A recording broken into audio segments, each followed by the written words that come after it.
लातूरमध्ये त्याबद्दल तुम्ही काय प्रतिक्रिया? लातूर ला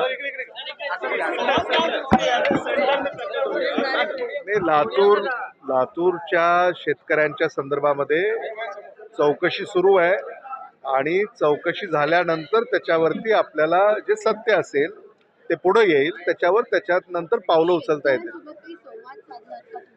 काँग्रेस पक्षाचं एक डेलिगेशन शेतकऱ्यांना भेटलंय, त्यांच्याशी चर्चा केलेली आहे आणि त्यांचं जे म्हणणं आहे तेही आम्ही ऐकून घेतलेलं आहे. आता हे सगळं सरकार दरबारी चौकशीसाठी आहे. बेळगावमध्ये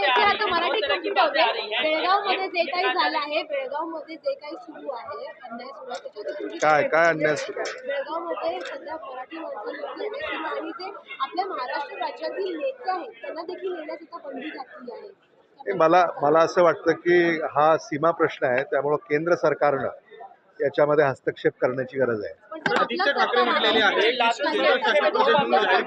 इथं भारतीय जनता पक्षाचं सरकार आहे, तिथे काँग्रेस पक्षाचं सरकार आहे.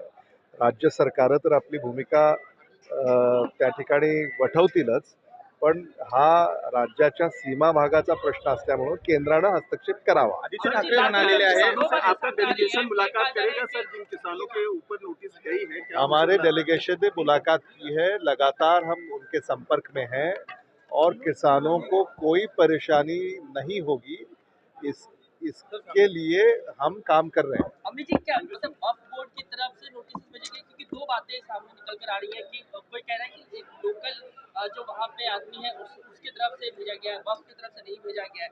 स्पष्टीकरण सर दीजिए। नहीं, मुझे ऐसा लगता है कि इसमें किसी ने शिकायत की है, अब उस शिकायत के तहत वक्फ बोर्ड ने भेजा है नोटिस या किसी कोर्ट ने नोटिस भेजा है, इसके तह तक जाना पड़ेगा और मेरे ख्याल से सरकार के अफसर इसमें ध्यान दे रहे हैं और जल्दी इसमें सच्चाई सामने आ जाएगी. माहिती काय घेतलेली आहे जिल्हाधिकारी?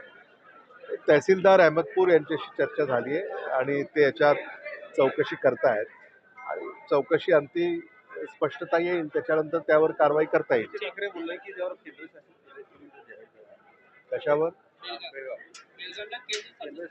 जाहीर नाही, आता त्यांनी कुठल्या संदर्भाने ती टिप्पणी केली आहे याची मला कल्पना नाही आहे, पण एक खरं आहे की भारत सरकारनं राज्यांच्या सीमांचा हा प्रश्न असल्यामुळे त्यांनी हस्तक्षेप केला पाहिजे. थँक्यू.